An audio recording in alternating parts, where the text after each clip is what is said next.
En 1982 se grabó el LP Noche Caliente, que tuvo como protagonistas a Luis Ramírez, Rey de la Paz e Isidro Infante.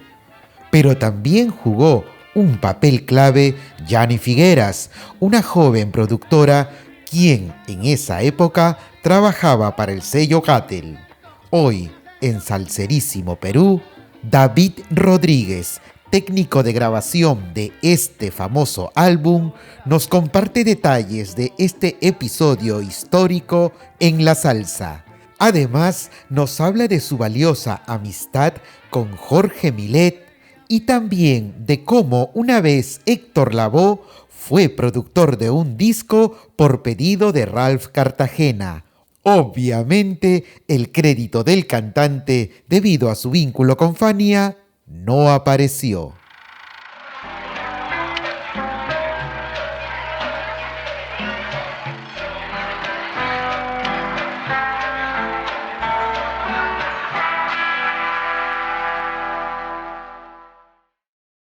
Hola amigos, ¿cómo están? Bienvenidos a una edición más de la sección Entrevistas de Salserísimo Perú.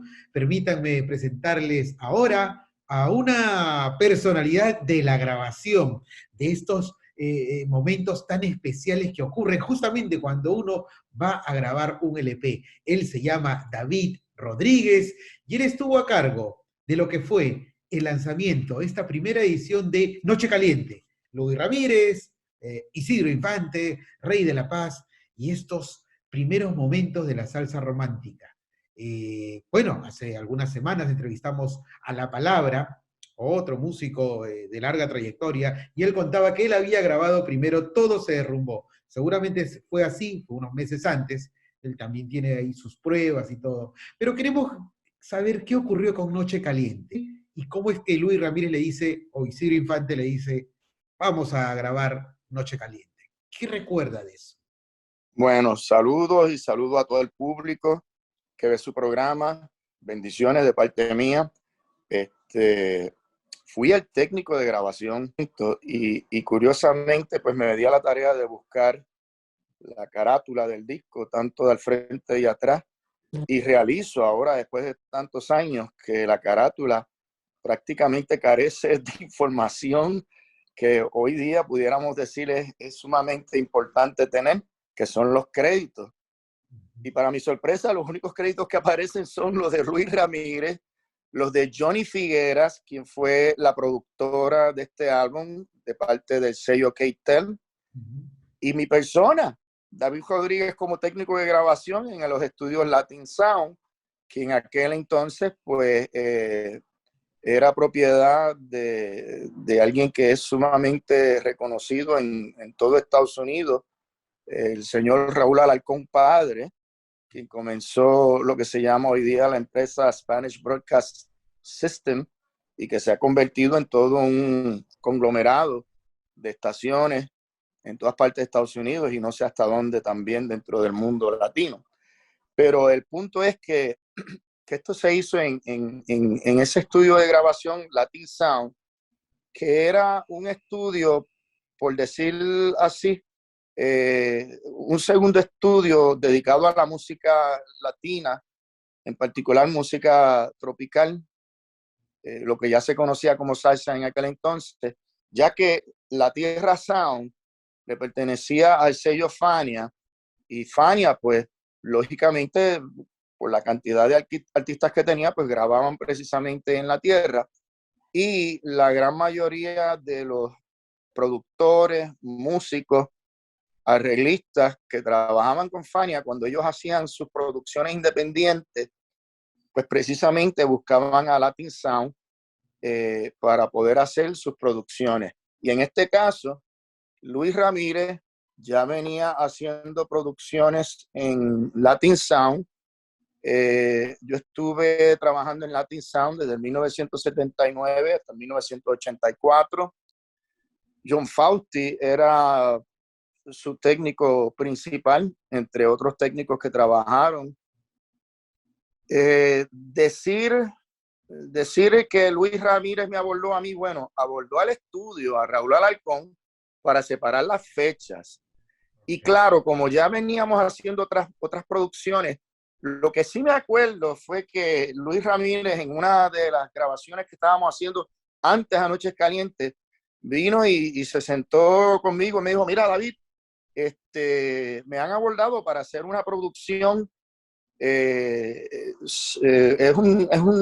una casa productora de Los Ángeles, Keitel, y, y lo que me acuerdo que fue singular de esa conversación fue el hecho de que lo que le estaban pidiendo como para él era algo más novel en términos de que todas las canciones eran canciones que ya pues eran conocidas dentro de la música popular en términos de balada o música romántica.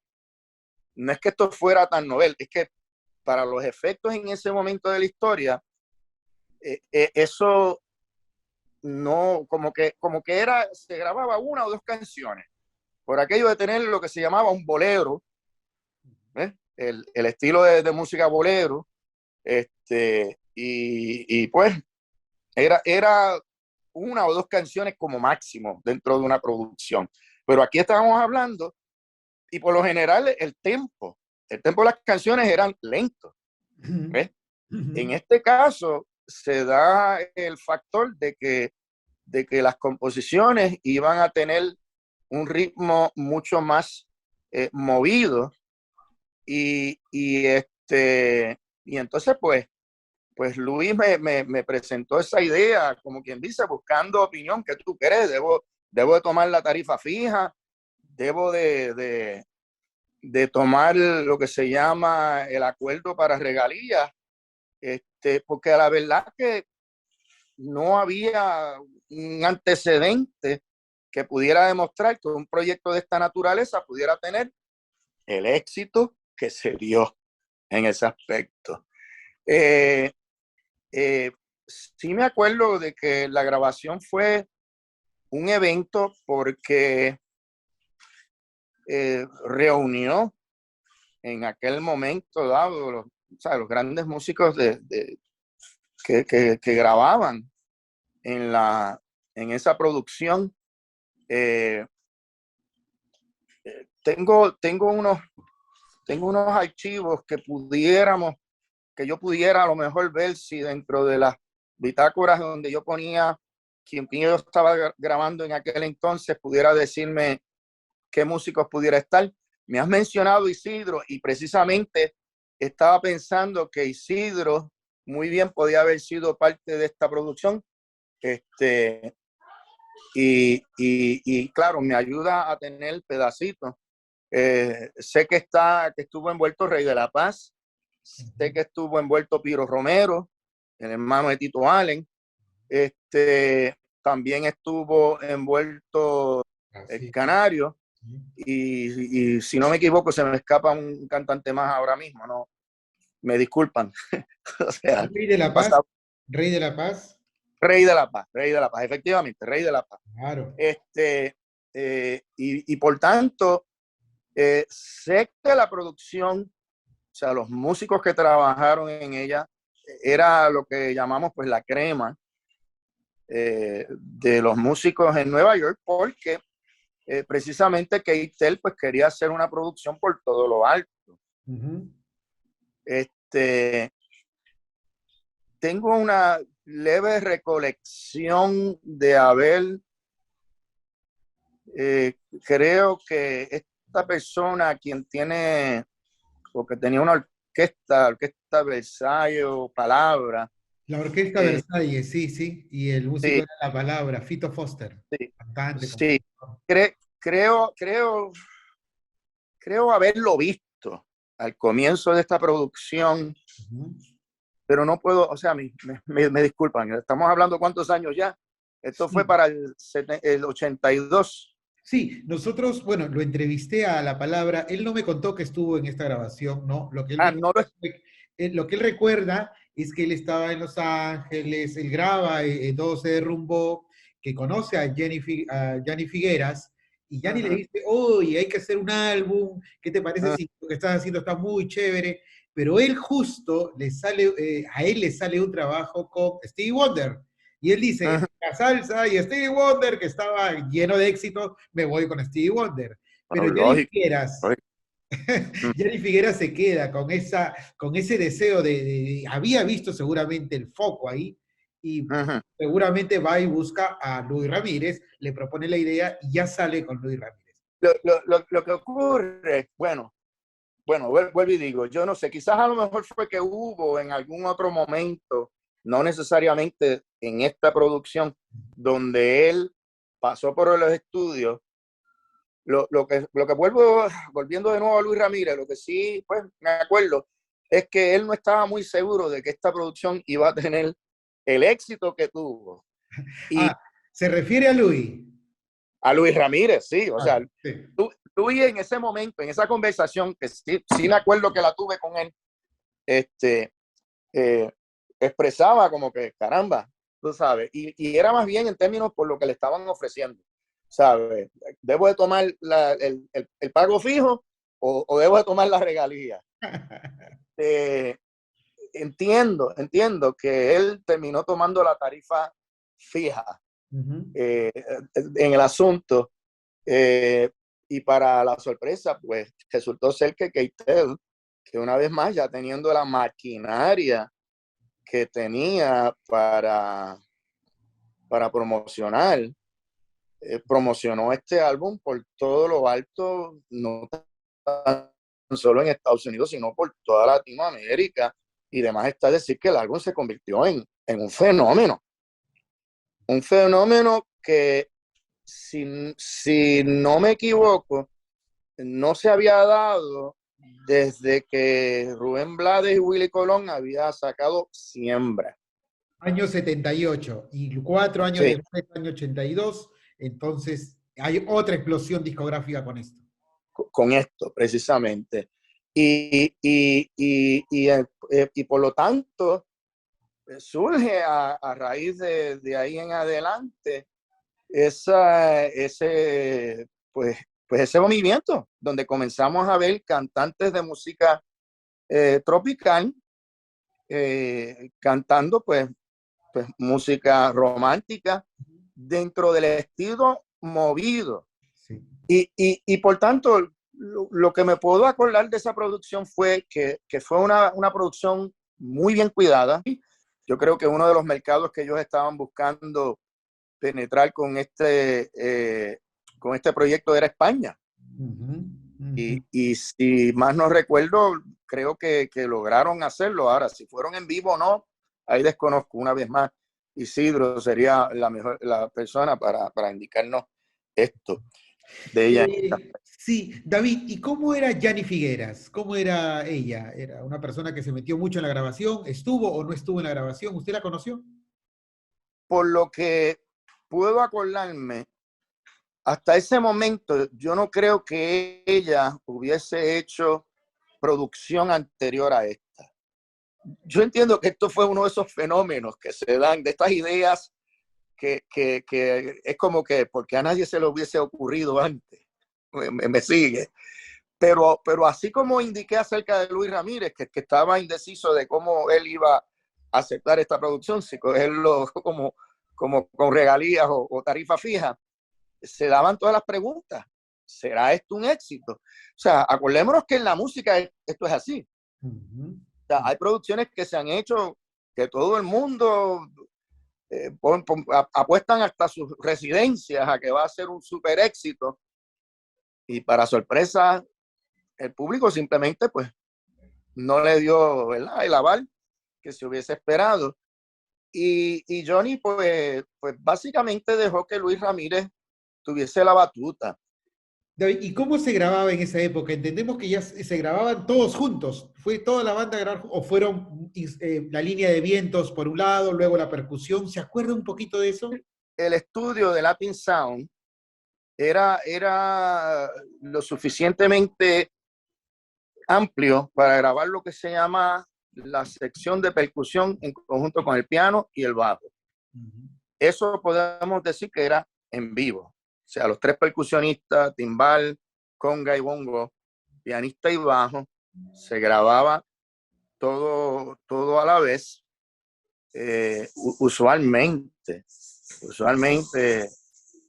los músicos lo hacían en una, a lo más 2 tomas. No había que hacer más allá de 2 tomas para lograr eh, eh, hacer las bases con el famosísimo swing ese de la salsa neoyorquina que había. ¿Quién es Luis Ramírez? Descríbalo para quienes no lo hemos conocido, quienes sabemos solamente por historia y por los discos. ¿Quién es? Me sonrío porque Luis era un chiste. Y no en el mal sentido, lo digo, era tan jovial, tan jocoso, tan ameno, y siempre buscaba, por decirlo así, el buen humor a todo. Una anécdota, si hay el tiempo para decirlo. Luis vivía a bloques del estudio, o sea, él venía caminando al estudio, él no tenía que tomar un taxi ni mucho menos, vivía a par de bloques. Y entonces, pues, él venía caminando, y entonces uno de esos días, él le da, en Nueva York se da mucho a la policía en caballo, ¿eh? Y un día le da con pararse al lado del caballo con el policía montado, y le da como quien dice, con sobar, con pasarle la mano al caballo, y el caballo de momento ha levantado la pata y le ha pisado un pie a Luis Ramírez, que se lo tuvieron que enyesar. Entonces, pues eso le ocurrió. Y entonces, pues estábamos un día, grabación, y él estaba lo más bien. Pasó un día que no vino, y el tercer día vino al estudio a trabajar, y vino con ese yeso en la pierna. Y yo me quedo y digo, Luis, pero ¿y qué te pasó? Tú sabes. Y me dice, chico, David, tú no vas a creer lo que me ocurrió. Y yo decía, Luis, como siempre estaba, pues, de broma. Dice, Luis, me dice, es que no lo vas a creer. Y me cuenta todo esto. Y yo lo miramos así, lo que estábamos en el estudio. Y le decíamos, Luis, tú estás bromeando con nosotros. Y dice, no, es que ese es el detalle, que nadie me cree que eso fue lo que ocurrió con mi pie. O sea, para que tú tengas una idea de qué tan alegres eran las sesiones. Sí, claro. O sea, yo no puedo decir que las sesiones eran una cosa muy seria. No. Era todo un evento. De 79, 80, 81, 82, 83 hasta el 84 estuve viviendo con estas experiencias, con todos ellos, trabajé con todos ellos, hasta con Bobby Capó. Bobby Capó, que también resulta ser de mi pueblo natal. Y curiosamente descubro, cuando lo conozco, tuvimos una amistad Bobby Capó y yo por un detalle sencillo. Hasta el momento en que yo le dije quién era mi mamá. Cuando le dije quién era mi mamá, María de los Ángeles Miranda, Bobby abre los ojos y dice, que tú eres hijo de María de los Ángeles. Y digo, sí. Y dice, muchacho, ella y yo fuimos compañeras de escuela superior, escuela intermedia, por allá, por los 30 o los 40 del siglo pasado. Y si mal no recuerdo, me decía, y óyeme, tu mamá sí que podía meter a cualquier problema. Ay, Dios mío, ¿y por qué? ¿A qué se refería? Quizás a lo mejor porque estaría tratando de enamorarla en aquel entonces. ¿Quién sabe qué es lo que ocurrió? Pero yo me eché a reír. Y nada, o sea, desde ese momento en adelante tuvimos la amistad por el hecho de ser del mismo pueblo. David, y ha mencionado a productores como Willy Colón, Luis Perico Ortiz, Larry Harlow. ¿Usted particularmente hizo amistad con alguno de ellos en especial o con otro nombre que yo no he mencionado? Una amistad que capaz lo invitaba a comer a su casa, o no, o todo el mundo era a trabajar y... Sí, o sea, tengo una amistad muy, muy cercana con Luis Perico Ortiz. De igual manera con Isidro. Hace tiempo que yo no veo a Isidro. David, ¿y había alguno de estos productores que era más excéntrico que otro? ¿O alguna cábala que tenían, se persinaba al momento de ingresar a la grabación? ¿O algo así que usted diga, ay, qué loco este siempre? ¿Había alguno así? ¿O el más histérico? ¿O el más complicado? Repíteme la toma, no sé. No, mira, para serte bien honesto, eh, todos los momentos de grabación, me río, la gran mayoría de las grabaciones eran momentos bien alegres. O sea, el buen humor, la charla, las anécdotas, todo era básicamente, no quiero usar la palabra vacilón, o sea, y espero que esa palabra tenga la misma connotación que tenemos nosotros Sí, sí, en sí. ese aspecto. Sí, sí. Eh, eh, era, era, Era un medio ambiente bien alegre, bien ameno, la alegría, la risa, bien rara la vez que pudiera haber alguna grabación que fuese un momento difícil, salvo que los arreglos musicales fuesen tan y tan complicados que pudiera sacar de quicio a cualquier músico básicamente solamente un par de momentos yo vi eso y curiosamente eran los arreglos de un gran, ese sí que fue bien buen amigo mío y murió joven, el gran pianista, arreglista y percusionista Jorge Milet. No sé, Oh, Jorge Milet.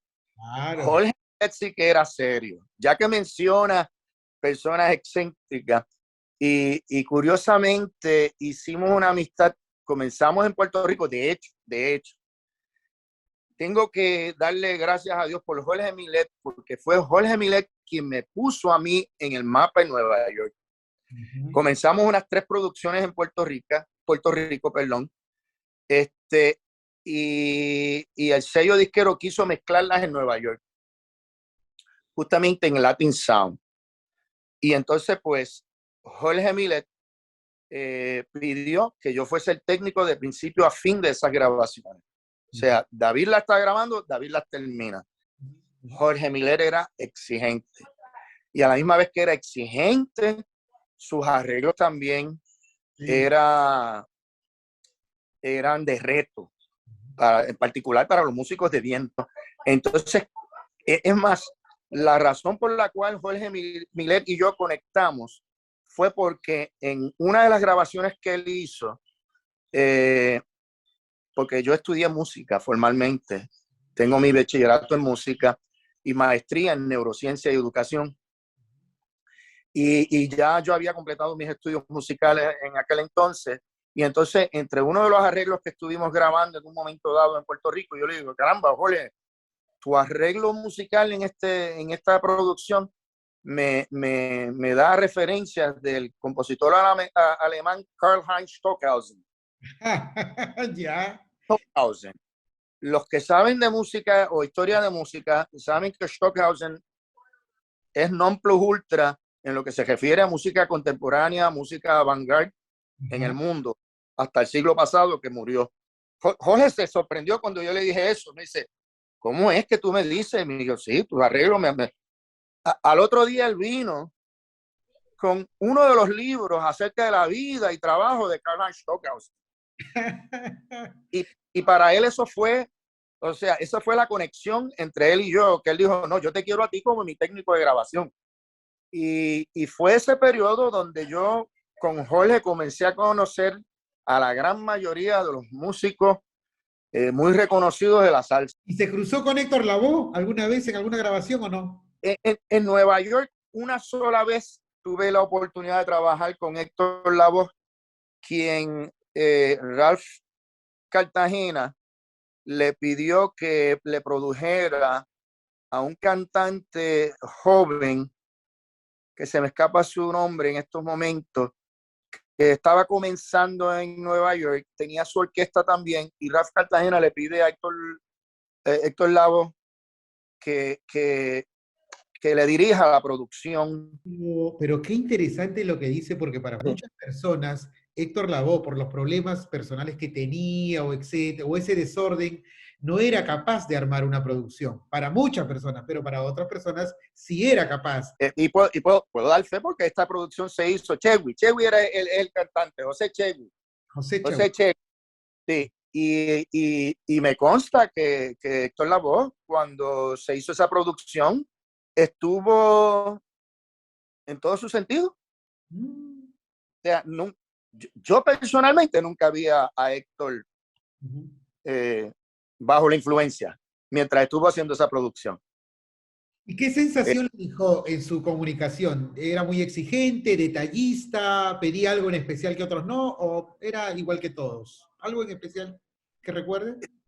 Yo lo que me acuerdo, y quizás a lo mejor es porque Chewy tenía un estilo que pudiéramos decir que era similar. No era igual, o sea, era algo como lo que Héctor proyectaba, pero a su manera. ¿Ves? Y entonces, pues, puedo inferir que Cartagena, viendo que Chewy tenía ese potencial, pues, ¿por qué no buscar a alguien como Héctor Lavoe que precisamente le pueda dirigir a él a que su expresión cantada tuviese, por decirlo así, ese aire, ese empuje, ese, en inglés, ese drive de lo que Héctor proyectaba. El 29 de junio muere Héctor Lavoe en 1993 y semanas después muere Luis Ramírez. ¿Cómo te enteraste de la muerte en el caso de Luis Ramírez? No me acuerdo de los detalles particulares, pero tuve mi momento de sentirme, caramba, se me fue un buen amigo. Por eso digo, se me fue un buen amigo porque es que Luis era bien ameno, bien, o sea, yo no veía cómo Luis no podía llevarse con todo el mundo. Pues, o sea, así como hacen el año pasado, murió Larry Harlow también, el cual era también sumamente ameno y pues le da a uno tristeza ver que estos capítulos de los grandes de la música nuestra, latina, hispana, tropical, de baile, que le ha dado la vuelta al mundo. Por ellos es que se desarrollaron orquestas de salsa en Japón, en Australia. Por tanto, eso hay que darle gracias a gente como Luis Ramírez, Larry Harlow, Luis Pericorti y pues toda esa comunidad que si lo miramos en forma global, precisamente lo que nos une es la música. ¿Hay alguna canción a la que usted regresa, puede regresar 10 veces y no se aburre? ¿Hay alguna canción? Hay una canción, y es la canción de Larry Harlow, El Paso de Encarnación. Puedo estar toda la vida entera escuchando esa canción y no me canso. Bueno, muchas gracias, David, por el tiempo y por todo. Cuídese bastante. Gracias a usted.